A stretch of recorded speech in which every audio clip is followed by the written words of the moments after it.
عشق ہو تو عبد الرحمن جامی جیسا ہو، پیار ہو تو عبد الرحمن جامی جیسا ہو، الفت ہو تو عبد الرحمن جامی جیسی ہو۔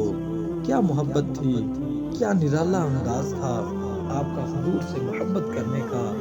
آپ نے ایک مرتبہ حضور کی شان کے اندر ایک نعتیہ کلام لکھا، حضور کی بارگاہ میں نذرانہ پیش کرنے کے لیے آپ نے ایک نعت لکھی اور دل کے اندر یہ تصور کیا کہ میں یہ نعت اپنے محبوب کو جا کر سناؤں گا، میں یہ نعت اپنے محبوب کے در پر جا کر، میں اپنی آنکھوں کو جھکا کر، میں اپنے سر کو جھکا کر، میں اپنے ہاتھوں کو باندھ کر حضور کی بارگاہ میں یہ ہدیہ نعت پیش کروں گا، میں اپنے محبوب کو نعت سناؤں گا، میں اپنے محبوب کی بارگاہ میں اس نعت کے ذریعے اپنے دل کے حال کو میں پیش کروں گا۔ سبحان اللہ، سبحان اللہ، یہ تو پیار ہے، یہی تو محبت ہے جو آقا علیہ الصلوۃ والسلام سے مولانا عبد الرحمن جامی کو تھی۔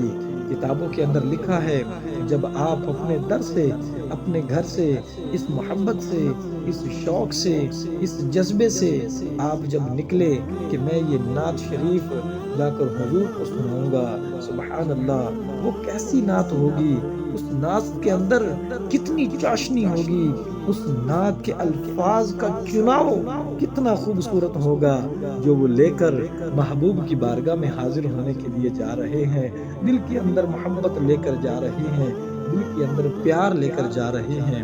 میں نے اپنے محبوب کی بارگاہ میں حاضر ہونا ہے، میں نے اپنے محبوب کو یہ نعت سنانی ہے۔ اللہ اللہ، یہی تو پیار ہے۔ جب عبد الرحمن جامی اپنے گھر سے نکلے، جب حضور کی بارگاہ میں حاضری کی بے قراری لے کر جب اپنے گھر سے نکلے، جب آپ مدینہ شریف کے قریب پہنچے تو محمد مصطفیٰ صلی اللہ علیہ وآلہ وسلم آپ مدینہ شریف کے گورنر کے خواب کے اندر آئے اور آپ نے حکم ارشاد فرمایا کہ اے گورنر، آج جو قافلہ مدینہ شریف میں آئے گا اس قافلے والوں میں ایک بندہ ایسا ہوگا، ایک شخص ایسا ہوگا، اس کو تم نے مدینہ شریف نہیں آنے دینا، اس بندے کو تو نے مدینہ شریف کے اندر داخل نہیں ہونے دینا، تو نے اس بندے کو آنے نہیں دینا۔ جب گورنر نے یہ خواب دیکھا تو صبح اٹھا اور سب سے پہلے اپنی ڈیوٹی پر حاضر ہوا اور وہاں جا کر کھڑا ہے اور وہاں انتظار کر رہا ہے کہ کب وہ قافلہ آئے اور اس قافلے میں سے میں عبد الرحمن جامی نامی بندے کو میں پکڑ کر ایک سائیڈ پہ کر دوں۔ جب قافلہ آیا تو پوچھا کہ عبد الرحمن جامی کون ہے؟ تو عبد الرحمن جامی محبت کرنے والا، پیار کرنے والا، کھڑے ہوئے، کہا میں عبد الرحمن ہوں۔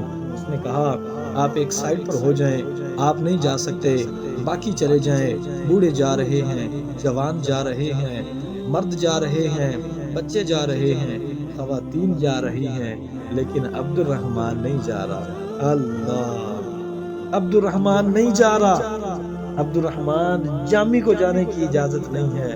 عبد الرحمن جامی کو جانے سے روک دیا گیا۔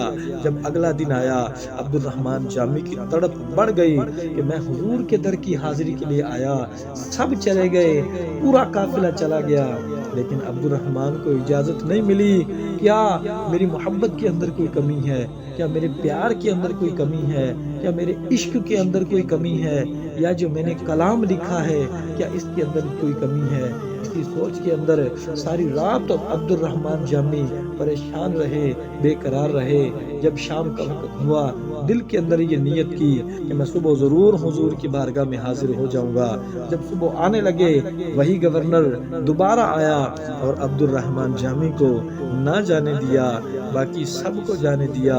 کتابوں کے اندر لکھا ہے جب عبد الرحمن جامی کو پتہ چلا کہ مجھے گورنر نہیں جانے دے گا تو آپ ایک صندوق کے اندر بند ہو کر حضور کی بارگاہ میں جانے کے لیے تیار ہو گئے کہ میں نے جانا ضرور ہے، میں نے حضور کی بارگاہ میں حاضری ضرور دینی ہے، میں ایسے اپنے محبوب کے درس کی حاضری کے بغیر اپنے گھر نہیں جاؤں گا۔ اللہ اکبر، یہی تو محبت ہے، یہی تو پیار ہے، یہی تو عشق ہے میرے بھائی۔ جب عبد الرحمن جامی جب ایک صندوق کے اندر بند ہو کر جانے لگے، آپ کو بھی نہ جانے دیا، آپ کو وہاں سے نکال لیا گیا، آپ بکریوں کے ریوڑ کے اندر آپ جانے کی کوشش کر رہے ہیں لیکن نہ جانے دیا۔ اللہ اکبر۔ اس گورنر نے حضور کی بارگاہ میں گزارش کی، اے میرے آقا صلی اللہ علیہ وآلہ وسلم، سب کو جانے کی اجازت ہے، بچوں کو، بوڑھوں کو، نوجوانوں کو، عورتوں کو، سب کو جانے کی اجازت ہے، لیکن عبد الرحمن کو نہیں جانے دیا جا رہا۔ ایسی کیا غلطی کر دی ہے اس عبد الرحمن جامی نے؟ سبحان اللہ، سبحان اللہ۔ میرے آقا نے ارشاد فرمایا، اے گورنر، تجھے نہیں پتا جو دوسرے میرے در پر آ رہے ہیں وہ فقط سلام پیش کرنے کے لیے آ رہے ہیں، وہ فقط حاضری کے لیے آ رہے ہیں، لیکن عبد الرحمن میرا وہ دیوانہ ہے کہ جو میرے در پر حاضری کے ساتھ ساتھ ایک ایسا کلام لے کر آ رہا ہے کہ جب وہ کلام پڑھ کے مجھے سنائے گا تو مجھ محمد کو اپنی قبر انور سے باہر آ کر اس کا استقبال کرنا پڑے گا۔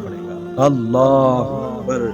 محبت کی داستانیں ختم ہو جاتی ہیں، پیار کی داستانیں ختم ہو جاتی ہیں، عشق کی داستانیں ختم ہو جاتی ہیں۔ عبد الرحمن جامی اتنی محبت کرتے ہیں اپنے آقا و مولا سے۔ جب پوچھا گیا وہ کلام کون سا ہے، وہ نعت کون سی ہے، وہ الفاظ کون سے ہیں کہ جن کے بارے میں میرے محبوب اتنا طویل ارشاد فرماتے ہیں، اللہ اکبر، وہ الفاظ کون سے ہیں؟ عبد الرحمن جامی نے حضور کی بارگاہ میں جو الفاظ لکھے وہ الفاظ یہ تھے کہ تنم فرسودہ جاں پارا، تنم فرسودہ جاں پارا، زی ہجراں یا رسول اللہ، دلم پجمردہ آوارا، زی اسیاں یا رسول اللہ۔ اللہ اکبر۔ اس کا ترجمہ مفہوماً یہ بنتا ہے کہ یا رسول اللہ، آپ کی جدائی کی وجہ سے میرا دل جو ہے یہ بے قرار ہے، آپ سے جدا رہ کر عبد الرحمن جامی یہ پارا پارا ہو گیا، عبد الرحمن جامی یہ پریشان ہو گیا، یہ پشیمان ہو گیا۔ عبد الرحمن جامی کو آپ کے در کی زیارت کے بنا چین نہیں ہے، اطمینان نہیں ہے، سکون نہیں ہے۔ اسی کلام کو لے کر جب عبد الرحمن جامی جانے لگے تو آپ کو روک دیا گیا۔ اللہ اکبر۔ یہ عشق تھا عبد الرحمن جامی کا اپنے محبوب کے ساتھ۔ جو محبوب کے ساتھ عشق کرتے ہیں، جو آقا مولا کے ساتھ پیار کرتے ہیں، میرے آقا صلی اللہ علیہ وآلہ وسلم اس کو دنیا کے اندر بھی نہیں تنہا چھوڑتے اور آخرت میں بھی اس کو تنہا نہیں چھوڑیں گے۔ میرے آقا اپنی محبت کا صلہ ضرور عطا فرمائیں گے۔ سبحان اللہ۔ اللہ پاک ہمیں عبد الرحمن جامی جیسا عشق عطا فرمائے۔ اللہ پاک ہمیں دنیا کی یاد میں رونے سے محفوظ رکھے، مال کی یاد میں رونے سے محفوظ رکھے۔ اللہ پاک ہمیں عشق مصطفیٰ میں رونا نصیب فرمائے۔ اللہ پاک ہمیں عشق مصطفیٰ کے جام پلانے کی توفیق نصیب فرمائے۔ اللہ اکبر۔ ویڈیو اچھی لگے تو اس کو شیئر ضرور کیجیے گا۔ اللہ پاک آپ سب کا حامی و ناصر ہو۔